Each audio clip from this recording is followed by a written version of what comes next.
Hey, everybody. It is Wednesday, June 18th. You are listening to the Mo News Podcast. I am Jill Wagner. This is the place where we bring you just the facts. We read all of the news and read between the lines so you don't have to. And joining me today is Nicole Lapin, a New York Times best-selling author of books like Rich Bitch and The Money School. She's also a news anchor, lady alum at CNN, CNBC, Bloomberg, you name it. And currently the host of the podcast Money Rehab with Nicole Lapin, which helps listeners navigate financial news while offering tactical tips and tricks. Nicole, so good to have you on today. So good to be here. I'm like flexing those old anchor lady muscles. So excited. And Moshe and I work together at Bloomberg. I think all of them, like all the alphabet soup. I think if you're in this business long enough, we've all kind of been somewhere at one of these networks and worked together. We're kind of like, wait, how do we all know each other? But yes, I am thrilled to have you on, especially given that so many of these stories have economic and business angles. So we'll definitely be looking at your expertise for that. For now, though, let's get to some of these headlines. Will the United States enter the war between Israel and Iran? The latest from President Trump. And the plane and the bomb that could draw America into the war. Meanwhile, a Russian attack on Kyiv is the deadliest this year. One of the victims is reportedly an American. DHS Secretary Kristi Noem taken to the hospital. We'll tell you why. To President Trump's big, beautiful bill, the Senate's making some changes. What is new and what it could mean for you. One of the country's biggest food manufacturers making some big changes to products like Jell-O and Kool-Aid. In media news, not a huge surprise, but Americans are turning to podcasters like Joe Rogan and away from traditional sources. And the latest Gen Z trend to save money on coffee, creating at-home cafes. Nicole, who's going to tell Gen Z that we've all been doing this for years? Honestly, I have long advocated for the morning latte. And as usual, I will do my best with On This Day in History. Nicole, that's usually Moshe's forte, but I'm managing this week. No, you're crushing it this week. Okay, let's start with the latest on the war between Israel and Iran. President Trump facing a major decision. Will he order the U.S. military to bomb Iran? The president meeting with his national security team in the Situation Room for more than an hour on Tuesday afternoon as he considers what will likely be one of the most consequential decisions of his presidency. President Trump also spoke with Israeli Prime Minister Benjamin Netanyahu on Tuesday. President Trump for weeks has said that he wanted a diplomatic solution, but he says his patience with Iran is, quote, wearing thin. There are reports from Axios's Barak Ravid that the president is warming up to the idea of getting involved militarily in this conflict, potentially helping to bomb Iran's nuclear program. On Tuesday, the president wrote on Truth Social calling for Iran's, quote, unconditional surrender. He said, we now have complete and total control of the skies over Iran. We know exactly where the so-called supreme leader is hiding. But he said, we are not going to take him out, at least for now. Most analysts pointing to the president's use of the word we as a suggestion that the U.S. could enter the war. Israel is reportedly looking for help from the United States to take out Iran's Fordo nuclear site. It is deep underground. We're talking about 260 to almost 300 feet underground. The site was built to withstand airstrikes. It is believed that Israel would need the United States' support to destroy the facility. The U.S. support could include what is called the GBU-57 Massive Ordnance Penetrator. It is a 30,000-pound bomb carried by B-2 bombers. Israel currently does not have those bombs, nor the B-2 bombers. Without the U.S.'s help, Israel could try to take out the facility with multiple rounds of smaller strikes. But will the United States get involved? Still not clear. President Trump has long said that he is opposed to getting involved in foreign wars. And even after Israel started to strike Iran on Friday, the president was calling for a diplomatic solution. As we reported yesterday, President Trump left the G7 summit in Canada early because of the conflict, and he spoke to reporters on Air Force One. He said he was looking for something, quote, better than a ceasefire between Israel and Iran. He said a real end, not a ceasefire. I'm going to play some of the sound, but just a warning, the quality is not great. There's reports that you want to send the vice president and Steve Witkoff to meet with the Iranians and have discussions. Is that something you're considering? Not sure yet. I may. Depends on what happens when I get back. What specifically is better than a ceasefire? What are you looking for here? An end. A real end, not a ceasefire. An end. So that was the president once again saying that Iran cannot have nuclear weapons and that they are looking for a permanent solution to this conflict, not just a temporary type of ceasefire. But notably, Republicans themselves and some of President Trump's most prominent supporters are split on whether to get directly involved. So you've got former Fox News anchor Tucker Carlson and former Trump advisor Steve Bannon on one side, arguing that military involvement in a war with Iran would undermine other American interests. Trump jumped in on Monday posting, "Somebody please explain to kooky Tucker Carlson that, all caps, Iran cannot have a nuclear weapon." And then on the other side, you've got Vice President J.D. Vance, who posted on X on Tuesday, appearing to speak to the GOP base, saying that Trump, quote, may decide he needs to take further action to end Iranian enrichment, adding, "I believe the president has earned some trust on this issue. He is only interested in using the American military to accomplish the American people's goals." Defense Secretary Pete Hegseth said Monday evening on Fox News that America First includes protecting American troops stationed in the region. So here we are, again, a caveat that I have been giving all week. This is the current situation as of Tuesday evening, and anything could potentially change. But Nicole, the markets finished the day on Tuesday a bit lower. So in terms of the impact that this war could have on Americans, what are you watching? Well, actually, the market rallied on Monday, and I got a ton of slips into my DMs about why that is. And we can just step back and say markets tend to rally when there's clarity, right? Markets hate bad news. They hate uncertainty. So traders weren't necessarily cheering on peace. They were cheering on limited escalation, no regional war, no oil shock. So some looked at it as a buying opportunity. We saw there. Institutional investors know this. Retail investors get spooked by geopolitical fears all the time. But here's what happens when something goes down in the Middle East. We've seen this time and again. Oil usually spikes really quickly. The Middle East, of course, holds 50% of the world's oil reserves. So if there's a war, or even if there's just like a threat of war, markets freak out. They fear supply chain disruption, especially through the Strait of Hormuz. You guys talk about this all the time, where 20% of global oil flows through. So the fears of that, just the fears of that, can price up oil immediately. The reason that this matters, Jill, is that higher oil means higher costs for shipping, higher costs for manufacturing, higher costs for food, you name it. It also stokes inflation fears, which puts pressure on the Fed to raise interest rates.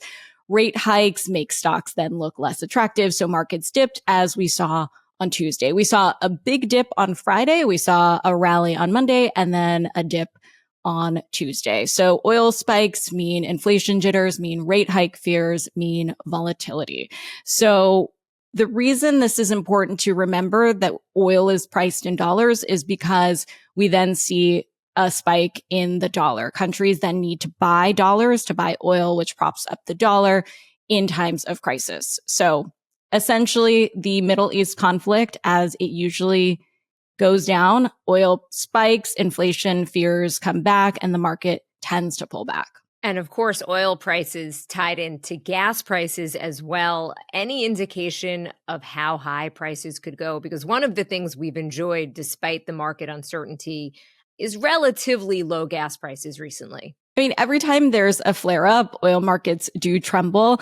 If Iran does something with the Strait of Hormuz, that threat gives a lot of leverage beyond just military capability. So if we're seeing Israel's instability depressing investor confidence in regional energy products like Eastern Mediterranean gas, for example, OPEC, they obviously profit from uncertainty. So potentially it could trickle down. But I think that the main thing to really pay attention to here is the Fed and stoking inflation fears yet again. One analyst from Gas Buddy says he thinks prices will be lower than last summer, but likely climb around 5 to 15 cents a gallon over the next week or two. So short term, little bit of pain at the pump.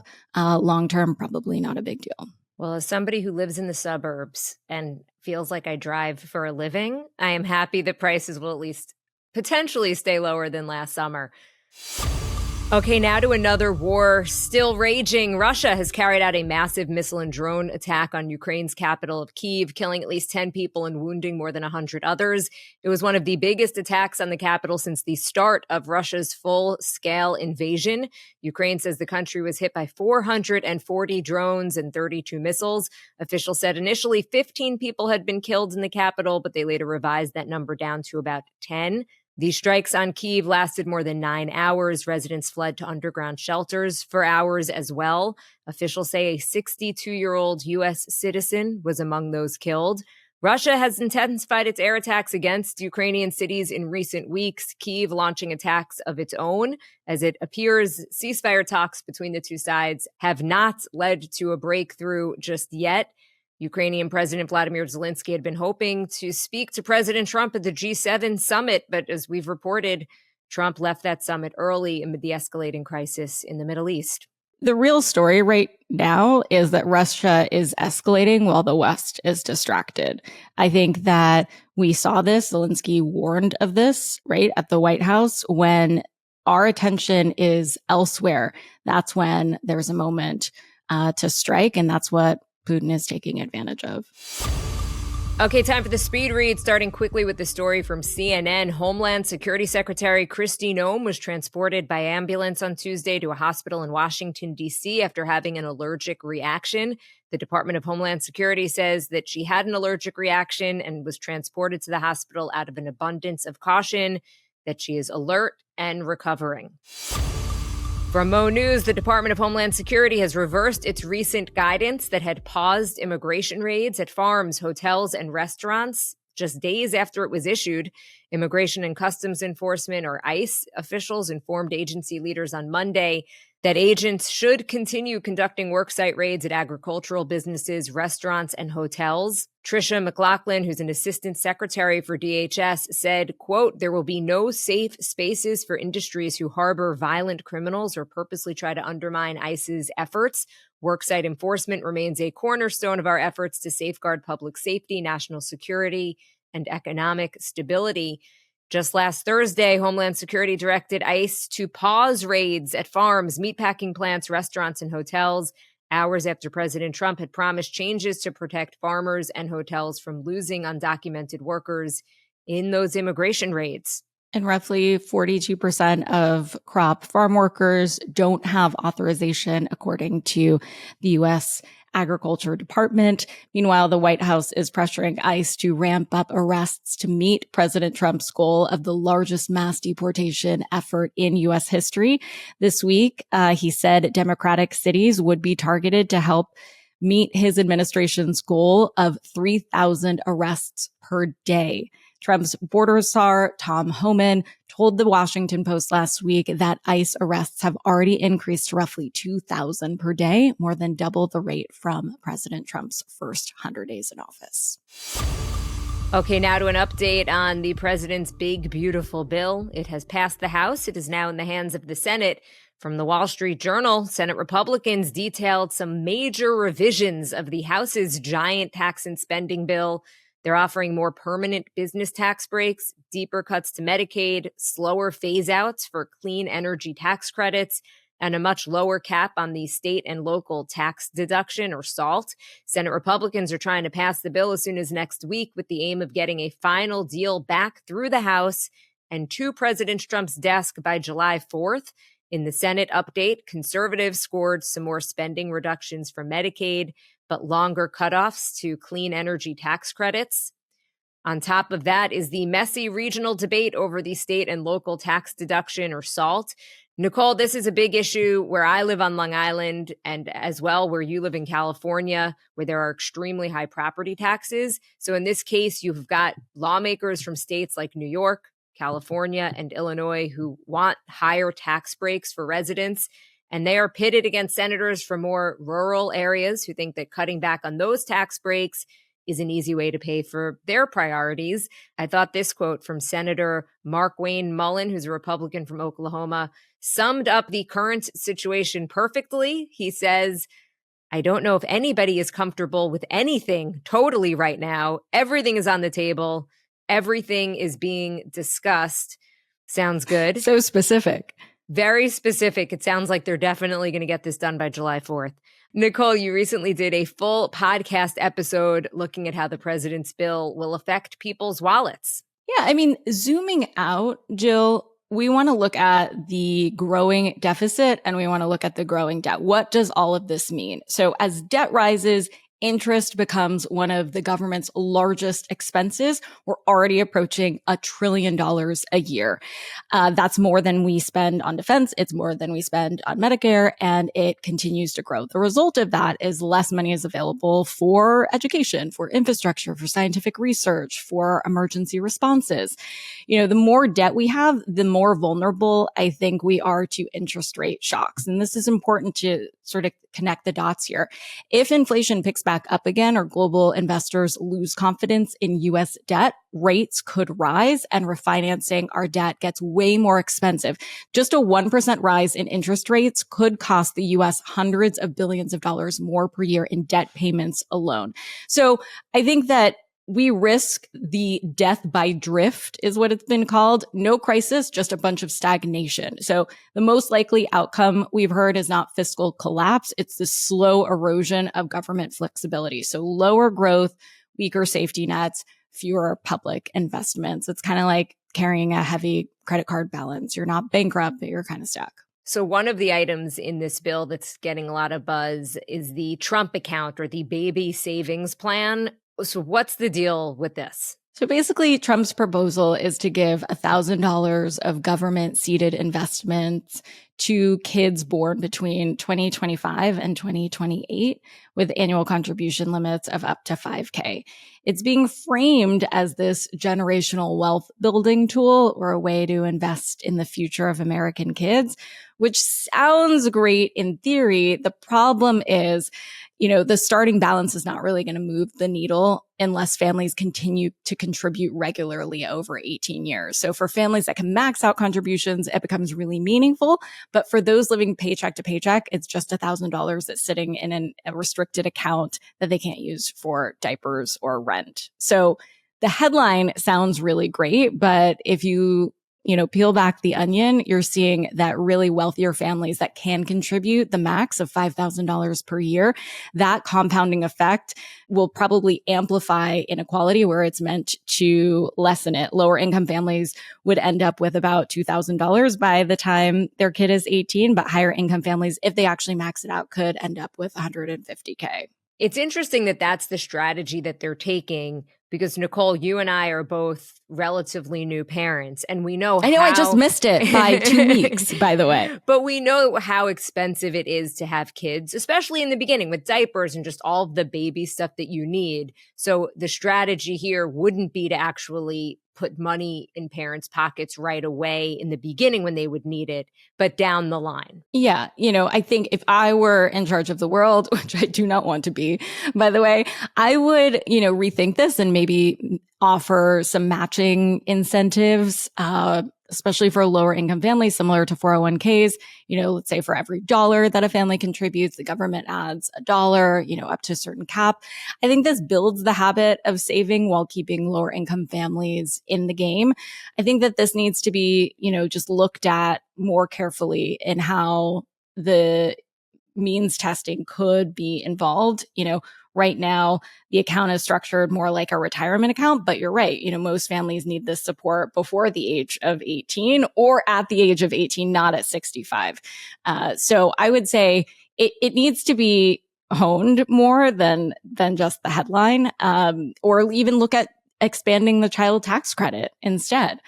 You guys have talked about this before. That program was means tested. It was simple. It was flexible. And for the same budget, you could give a low income family, a few $100s a month per child, which would be used for stuff like diapers and rent and, getting through baby time. All right, from CNBC, Kraft Heinz announcing that they'll remove all artificial food dyes from their products by the end of 2027. And it comes amid increased scrutiny from the Trump administration to phase out synthetic food dyes. F, D, and C colors, which are artificial dyes approved by the Food and Drug Administration for use in food, drugs, and cosmetic supplies, currently account for about 10% of Kraft Heinz's U.S. products. So the company will be removing the dyes from some of their most popular brands like Kool-Aid, Jell-O, and Crystal Light over the next 2 years. It will also not introduce artificial food dyes into any new products. And the decision follows pressure from the Department of Health and Human Services, led by Secretary Robert F. Kennedy Jr., who has called for the food industry to pull back on petroleum-based synthetic food dyes as part of the Make America Healthy Again campaign back in April. Yeah, RFK Jr. had previously called artificial food dyes poisonous and linked them to chronic health issues. The Food and Drug Administration currently approves 7 F, D, and C color additives for use in food.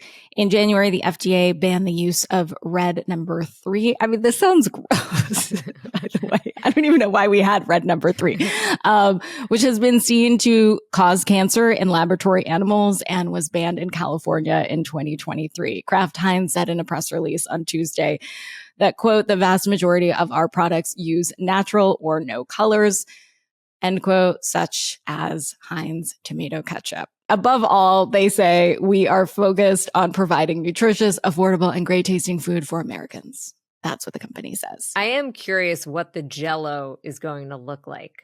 That's not a raspberry, or that's not, like, have you ever seen those kind of flavors in real life? Blue raspberry or whatever? No, I'm just so used to seeing them and eating them for so many years. But yeah, I mean, they'll use something like beets or whatever else to allegedly. Yes. We'll see. I mean, I think this is just repositioning trust. Having artificial flavors is less about flavor. It's more about the flavor of the brand. And we're seeing, hopefully this legacy of this company catching up with consumer values, because nostalgia is not going to convert anymore. And consumers read labels like they hopefully should read balance sheets. What's in, what's out, what's hidden. Health conscious is not just a niche anymore. It's mainstream. And it sounds like Kraft knows it.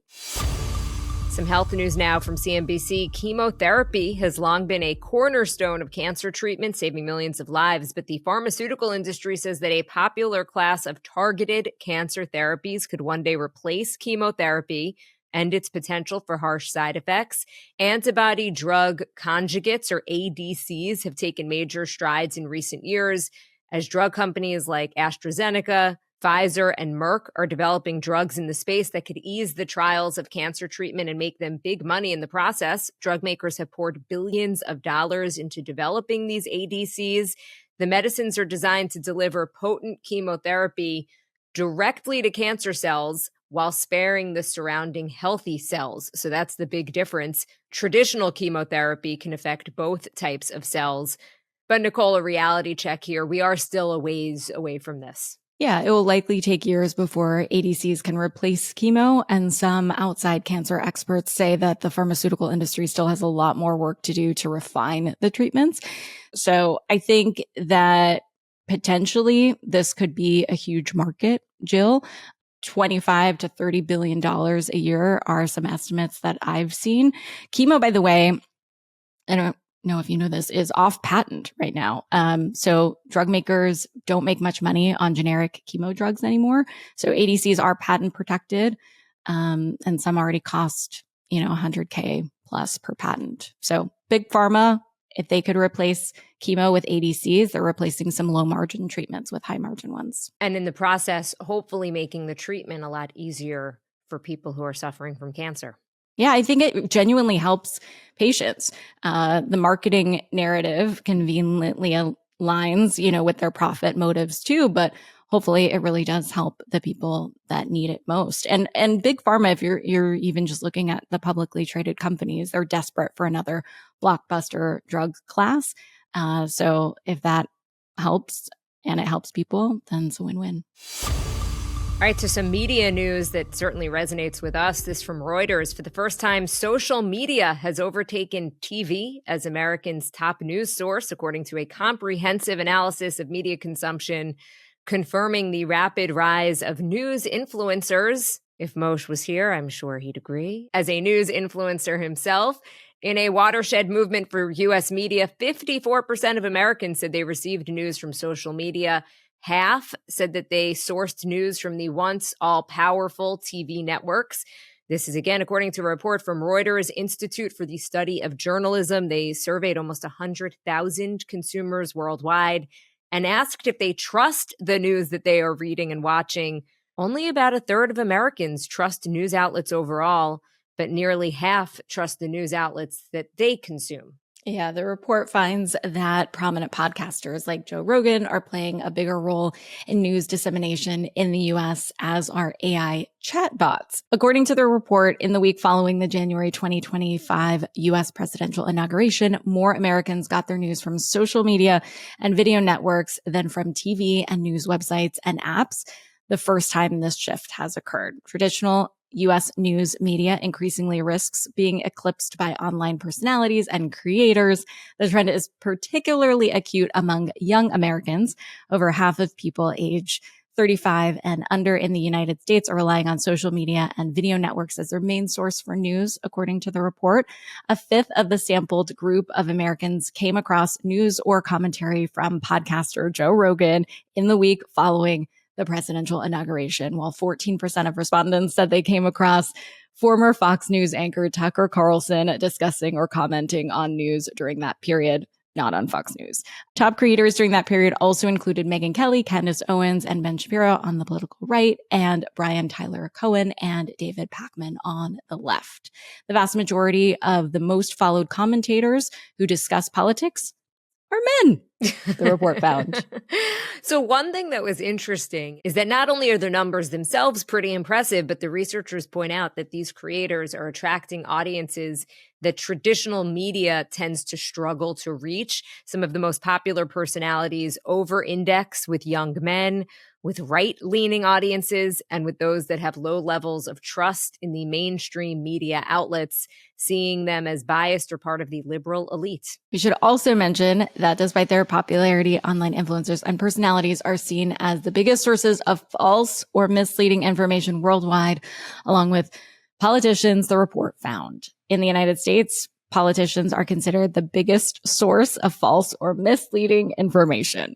So I think we're not competing with CNN anymore. We're competing with creators with charisma. I think audiences don't necessarily care or want a newsroom anymore. They want a voice that they feel like they can trust, a feed that talks to them, not down to them. And honestly, if you want to make your point known in a campaign or otherwise, you're not going to go on 60 Minutes, right? Because that's going to get sliced and diced. You're going to go on a podcast where you get time to talk and you're not going to have a ton of rapid fire follow-up questions. So Nicole, you started a podcast network. You also host more than one podcast. And I don't know about you, but I've, like you, have been on the news as a TV anchor. I've also written for news outlets, and I'm now podcasting. And I have personally found that podcasting is the most rewarding of everything that I've done. And I also feel like you develop such an intimate relationship with the audience when you're podcasting compared to, I think, when I was on television, both as a reporter and an anchor. I'm not sure if that's been your experience as well. Yeah, I think it's really intimate. I mean, you're literally in somebody's ear hole. They have to click. It sounds so wrong, but you are. Like, if you're in your headphones, it feels like a much more intimate experience than just, having CNBC, which I was on for years, or Bloomberg on in the background. All trading floors just have it on in the background and it's on mute. This is a much more intentional experience.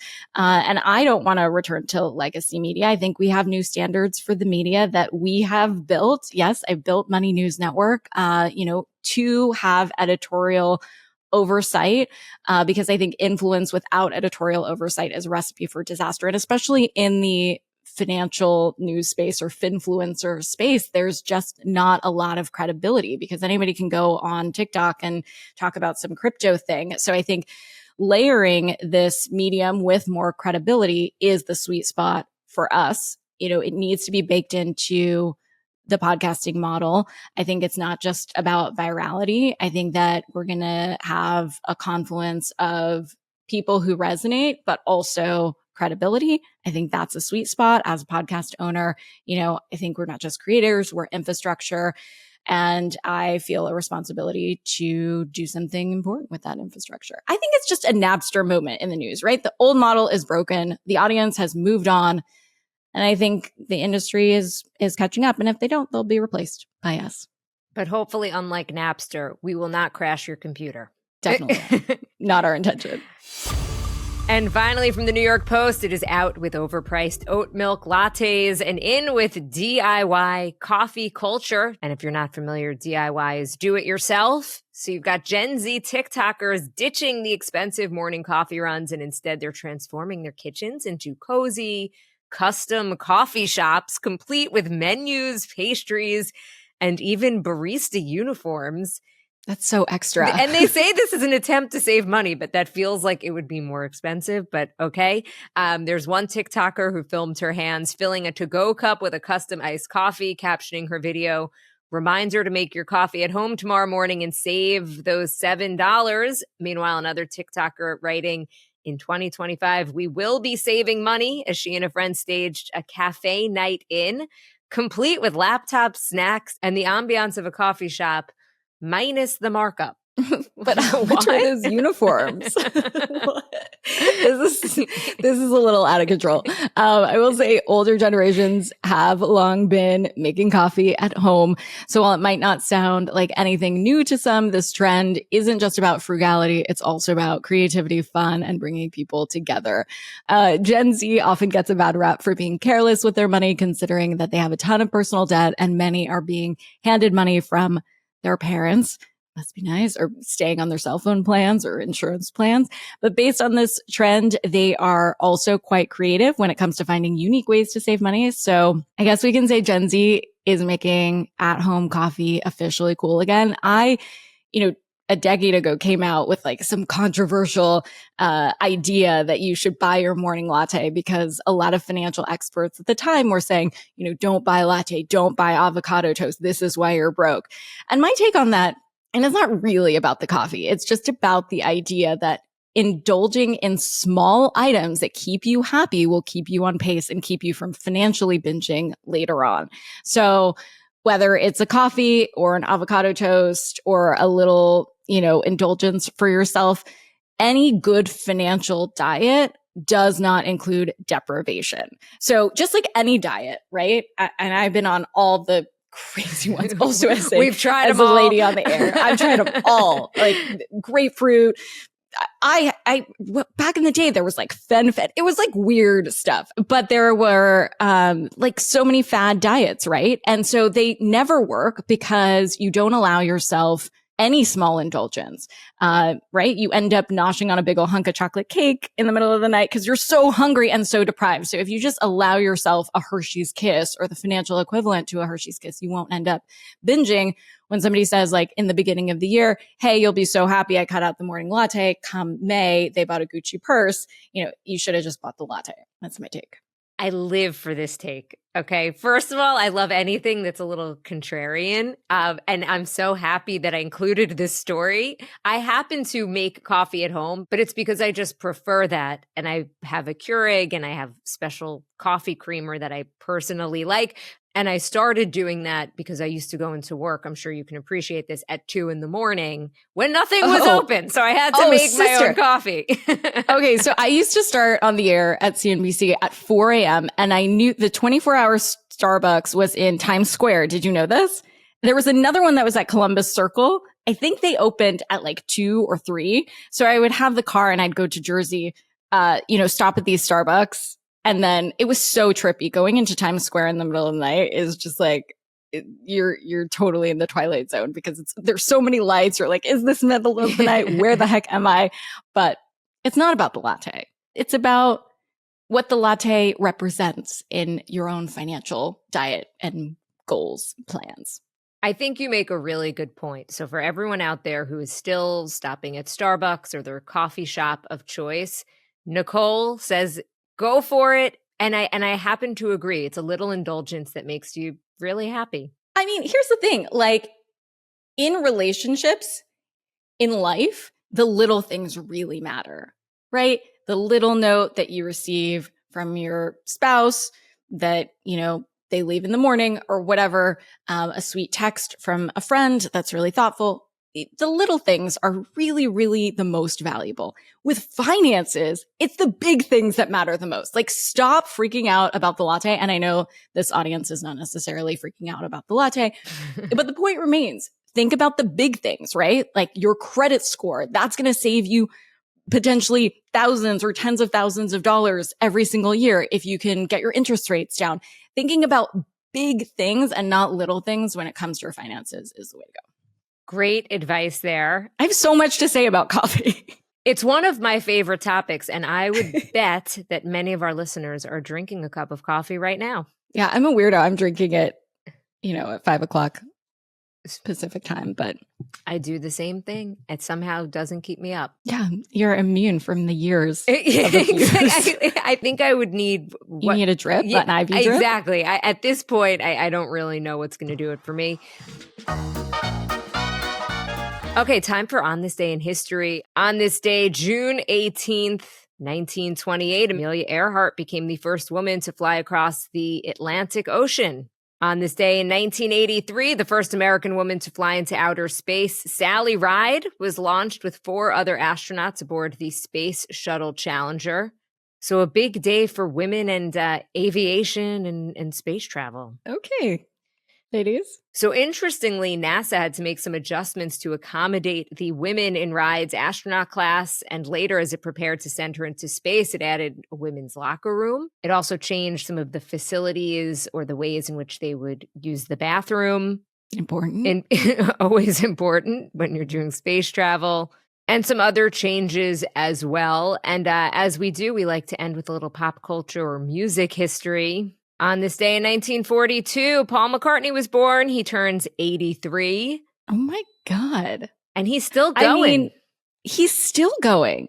He's rocking stadiums. He's rewriting the rules of longevity in music. He is, you know, not just aging gracefully.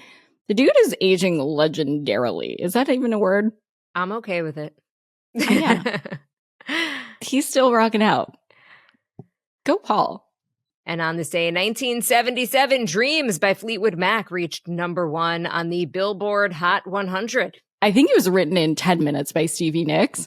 47 years later, it became the TikTok anthem and the cranberry juice meme that would be the gift that kept giving. The internet needed that resurgence, which is proof that songs do not age. They just wait for their next moment. And somehow I missed the entire moment because I have no idea what you're talking about. I'm about to Google this. You didn't see the dude with the skateboard and the cranberry juice? I don't think so. Rocking out to Fleetwood Mac? Jill. You know what, Nicole? I'm going to blame my kids, right? I was too busy having 2 children. But yeah, I feel like maybe I live in a bubble. Please go back and just do a little walk down, you know, cranberry juice meme lane, please, for me, Jill. Oh, you got Nicole. I do owe you because you jumped in and you filled in on this podcast while Moshe was gone.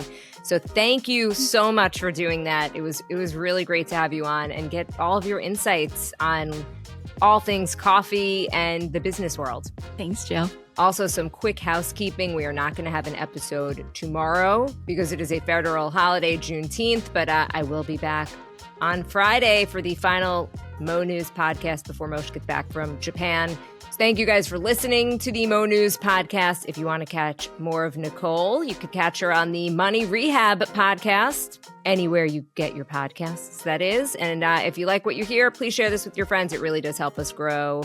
Thank you, guys. Thanks for listening to the Mo News podcast. Have a fantastic day. I hope you enjoyed.